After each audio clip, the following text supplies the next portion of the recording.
రాము ఒక చిన్న గ్రామంలో నివసించే సాధారణ యువకుడు. అతనికి పెద్దగా చదువు లేదు, డబ్బు కూడా లేదు. కానీ అతని మనసు చాలా మంచిది. ప్రతి ఉదయం పొలాలకు వెళ్ళే దారిలో ఒక వృద్ధుడు ఒంటరిగా కూర్చొని ఉండేవాడు. ఎవ్వరూ అతన్ని పట్టించుకోరు. ఒకరోజు రాము అతని దగ్గర కూర్చొని, బాబాయ్, మీరు ఇక్కడ ఎందుకు ఒంటరిగా ఉంటున్నారు అని అడిగాడు. వృద్ధుడు నవ్వుతూ, నా వాళ్ళందరూ నన్ను మర్చిపోయారు అన్నాడు.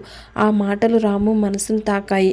ఆ రోజు నుంచి రాము రోజు తన దగ్గర ఉన్న కొద్దిపాటి ఆహారాన్ని ఆ వృద్ధుడితో పంచుకోవడం మొదలుపెట్టాడు. డబ్బు ఇవ్వలేదు, పెద్ద సహాయం చేయలేదు, కేవలం కాసేపు మాట్లాడేవాడు, అతని బాధ వినేవాడు.